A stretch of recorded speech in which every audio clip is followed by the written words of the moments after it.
Setelah kepala Ulanova terpisah dari tubuhnya, Samsonova tidak berhenti sampai di situ. Dia juga memotong tangan, kaki, dan bahkan mengeluarkan organ dalamnya seperti jantung, paru-paru, dan hati. Dia merubus bagian kepala dan organ dalamnya tubuh Ulanova. Tujuan dia melakukan ini adalah untuk memakan organ-organ tersebut. Nah, setelah memotong, merebus, dan memakan bagian organ dalam tubuh Ulanova, dia pun membuang sisa-sisa tubuh yang gak dimakan, seperti tangan, kaki, kepala, dan bagian tubuh lainnya.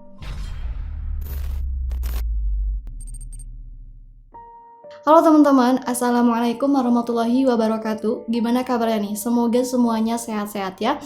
Seneng banget bisa bertemu lagi bersama kalian. Nah, kali ini kita bakal bahas lagi soal psikopat.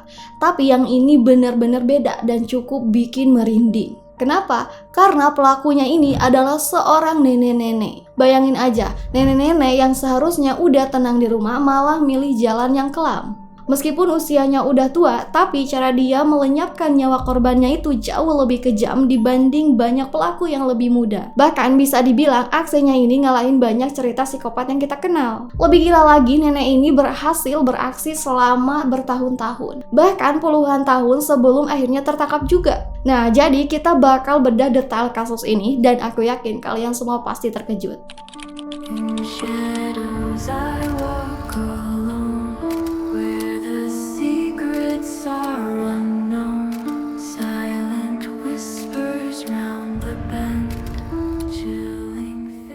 Tamara Samsonova, nenek pembunuh ini ditangkap di apartemennya di kota Saint Petersburg di Rusia pada tanggal 28 Juli 2015. Penangkapan ini bikin polisi bahkan seluruh kota kaget bukan main. Gimana enggak, Samsonova yang terlihatannya seperti nenek biasa ternyata menyimpan rahasia yang mengerikan. Dia ditangkap setelah melenyapkan nyawa Valentina Ulanova, seorang wanita yang sudah berusia tua yang tinggal bersamanya di apartemen. Usia Ulanova sendiri udah 79 tahun. Bayangin, seorang nenek membunuh nenek lain.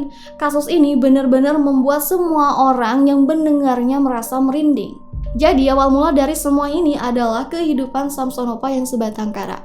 Dia tidak punya anak, cucu, dan suaminya pun sudah tidak ada. Karena merasa kesepian, Samsonova ini memutuskan untuk menyewakan unit apartemennya kepada temannya, Valentina Ulanova. Nah, meski mereka berteman, status Ulanova tetap sebagai penyewa. Setelah mereka mulai tinggal bersama, nah disitulah semua tragedi terjadi. Samsonova meracuni makanan Ulanova dengan obat tidur. Nah, begitu Ulanova tertidur akibat dosis obat tidur yang diberikannya, Samsonova mulai melakukan atau menjalankan rencana jahatnya. Dia memotong leher Ulanova menggunakan geraji tangan hingga putus. Dan yang lebih mengerikan lagi, dia melakukannya saat Ulanova masih hidup. Setelah kepala Ulanova terpisah dari tubuhnya, Samsonova tidak berhenti sampai di situ. Dia juga memotong tangan, kaki, dan bahkan mengeluarkan organ dalamnya seperti jantung, paru-paru, dan hati. Gila banget kan?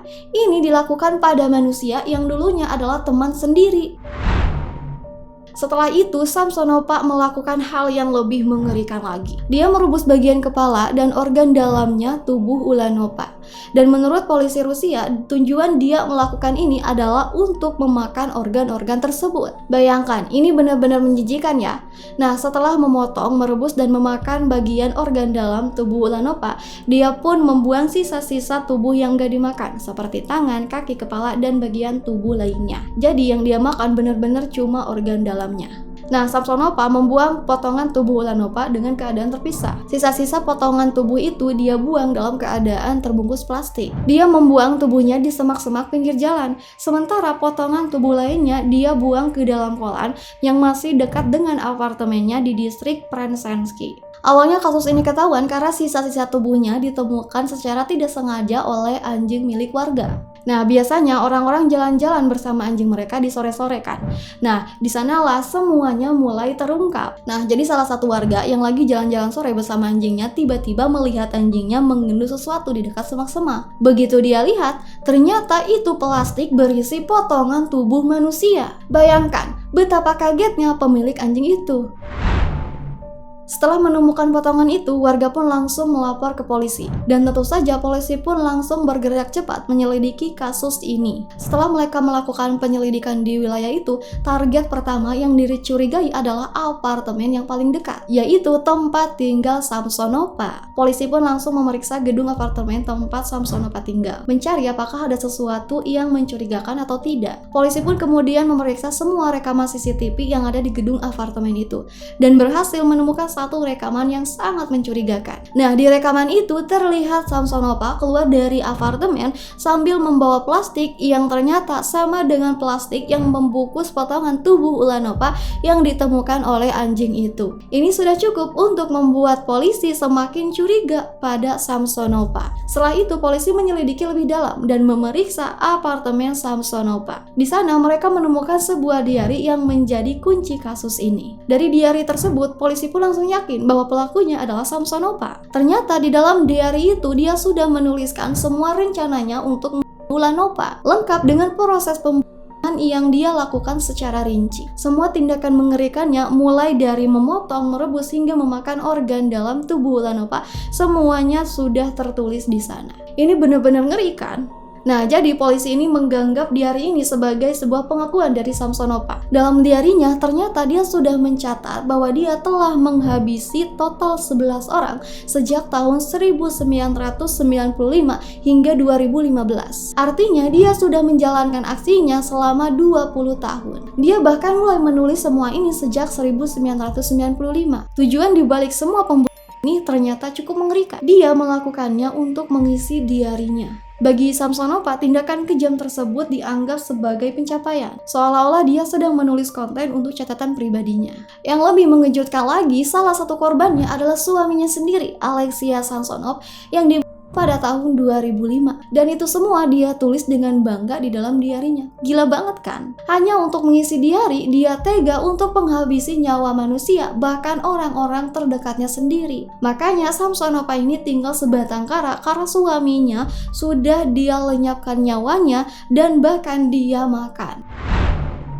Semua korban yang sudah dihabisi itu dia perlakukan dengan cara yang sama, termasuk memakan bagian-bagian tertentu dari tubuh mereka. Karena semua bukti ini, polisi langsung memastikan bahwa Samsonova ini adalah pelaku pembunuh berantai. Dia terbukti telah Ulanova, dan pada saat itu kematian Ulanova masih dalam proses penyelidikan oleh polisi Rusia. Mereka berusaha untuk mengumpulkan semua bukti dan menyusun kasus yang solid untuk membawa Samsonova ke pengadilan. Jadi saat ditahan, Samsonova ini tidak terlihat cemas dan takut. Bahkan dia terlihat seneng banget saat dia diwawancarai oleh wartawan. Dia pernah bilang bahwa momen ini adalah sesuatu yang dia tunggu-tunggu selama bertahun-tahun. Ini tentu bikin polisi curiga, karena biasanya orang-orang yang terjerat kasus seberat ini pasti ketakutan dan khawatir menghadapi hukuman yang berat. Tapi Samsonova justru sebaliknya. Polisi mulai berpikir bahwa ada sesuatu yang tidak beres di balik sikap anehnya itu. Mereka pun mencoba menggali informasi dari teman-teman Samsonova untuk memahami siapa dia sebenarnya dan kenapa dia bisa begitu tenang. Akhirnya, salah satu teman dekatnya, Anna Batalina, memberikan penjelasan tentang Samsonova. Dari pengakuan Batalina, terungkap bahwa Samsonova ingin menjadi sensasi di kotanya. Dia bahkan pernah mengungkapkan keinginannya untuk menjadi pusat perhatian karena apa yang telah dia lakukan. Ternyata dia memang bercita-cita untuk terkenal dan populer. Ini semua menunjukkan betapa dalamnya ambisi dan kegilaan yang menggerakkan pikirannya. Keren, tapi mengerikan juga ya. Nah, jadi itulah sebabnya sejak awal Samsonova merasa senang diliput oleh media. Dia seolah-olah mendapatkan kepuasan tersendiri dari perhatian yang dia terima. Batalina juga mengungkapkan bahwa Samsonova ini mengidolakan sosok yang jujur saja enggak pantas untuk diidolakan, yaitu seorang kanibal sekaligus berantai terkenal di Uni Soviet, Andrei Chikatilo. Chikatilo ini telah menghabisi dan melakukan tindakan pelecehan terhadap 53 orang wanita pada tahun 70-an dan bahkan memakan bagian dari korban-korbannya. Jadi bisa dibilang Samsonova mulai melakukan aksinya untuk menambah catatan di buku diarinya karena terobsesi oleh Andrei Chikatilo. Saat itu Chikatilo menjadi sensasi besar dan pusat perhatian banyak media serta orang-orang di sekitarnya. Semua orang ramai membicarakannya tentang kejahatannya. Nah, karena itulah Samsonova yang haus akan sensasi berbahaya ini termotivasi untuk mengikuti jejak Chikatilo. Jadi dalam proses penyelidikan, meskipun polisi sudah mengetahui bahwa Samsonova ini telah melenyapkan 11 nyawa, mereka tetap fokus pada kasus utama, yaitu kematian Ulanova. Kenapa? Karena kasus lainnya udah terjadi lama banget, dan polisi jadi kesulitan banget untuk menemukan bukti yang kuat. Jadi mereka memutuskan untuk mengerahkan semua usaha mereka dalam menyelesaikan kasus kematian Ulanova ini. Tapi bahkan untuk kasus yang satu ini, polisi menghadapi tantangan yang sangat berat. Mereka kesulitan untuk mencari sisa-sisa potongan tubuh Ulanova yang sudah dibuang oleh Samsonova. Jadi seperti yang udah aku sebutin sebelumnya, bahwa Samsonova ini membuang sisa-sisa potongan tubuh Ulanova di tempat yang berbeda. Polisi berhasil menemukan beberapa bagian seperti tangan, kaki, dan tubuh. Tapi yang bikin mereka kaget adalah saat mereka menemukan tubuh Ulanova itu udah kosong, tanpa organ dalam seperti hati dan jantung. Gila banget kan? Yang lebih disayangkan lagi, sampai sekarang kepala Ulanova belum ditemukan. Samsonova sudah mengaku dan bahkan menulis dalam diarinya bahwa kepala Ulanova ini dibuang di danau dekat apartemennya. Namun saat polisi melakukan pemeriksaan di sana, mereka tetap tidak menemukan kepala itu. Nah, ada juga asumsi dari polisi yang menyebutkan bahwa kemungkinan kepala Ulanova ini sebenarnya juga ikut dimakan oleh Samsonova. Mungkin dia lupa atau bahkan nggak mau mengakuinya. Tapi yang pasti sampai sekarang kepala Ulanova masih menjadi misteri yang belum terpecahkan. Berlanjut ke persidangannya, ini benar-benar menarik loh. Saat di persidangan, ketika hakim memberikan kesempatan untuk berbicara, bukannya meminta maaf kepada keluarga korban, Samsonova malah menghina ruang sidang, bilang kalau suasananya terlalu pengap. Bayangkan, itu kata-kata yang keluar dari mulutnya ketika dia diberi kesempatan. Di persidangan itu, dia juga mengakui di hadapan hakim bahwa dia sudah menunggu-nunggu momen ini selama puluhan tahun. Dia dengan santainya mengaku bahwa semua yang dilakukan ini dengan kesandaran penuh dan sengaja. Bahkan dia menyebut bahwa bahan terakhirnya ini bakal menjadi penutup bab diarinya. Gila kan? Sikap dan pengakuannya yang tenang dan tanpa rasa penyesalan ini bikin orang-orang di ruang sidang jadi melongo. Nah, udah jelas banget kan tujuan utama Samsonova melenyapkan nyawa korbannya itu cuma untuk menulis cerita mengerikan yang dia alami langsung di diarinya. Semua ini jelas demi kepuasan sendiri. Ketika hakim mengatakan bahwa dia akan memberikan hukuman berat untuk Samsonova, dia dengan santai menjawab, "Anda yang memutuskan yang mulia, saya bersalah dan saya pantas dihukum." Meski dia mengaku bersalah dan siap menerima hukuman apapun, anehnya selama persidangan dia tetap tersenyum dan bahkan bertepuk tangan, seakan bangga dengan apa yang dia lakukan.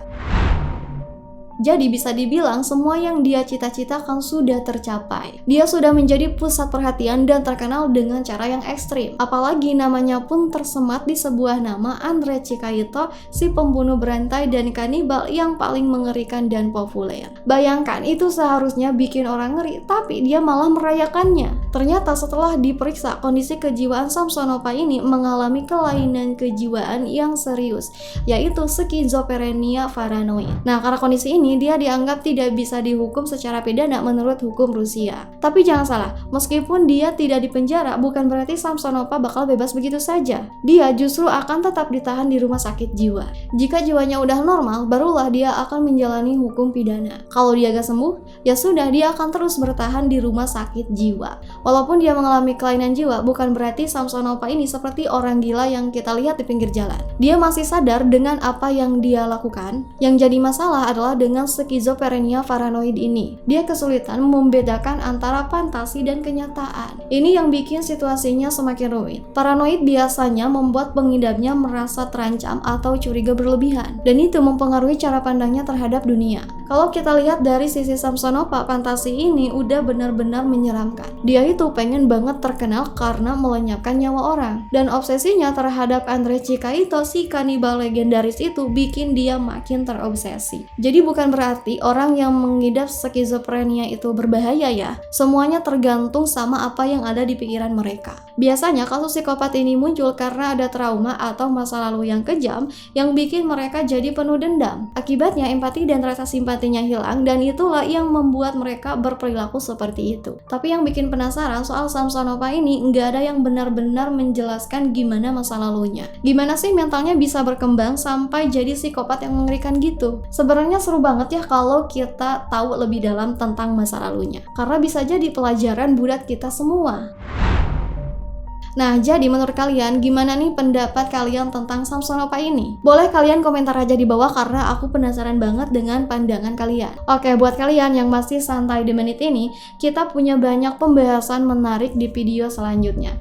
Nah, buat kalian yang suka dengerin cerita-cerita seperti ini, boleh kalian tunggu cerita-cerita dari saya selanjutnya. Terima kasih karena kalian sudah menyimak. Sampai jumpa di video selanjutnya. Wassalamualaikum warahmatullahi wabarakatuh.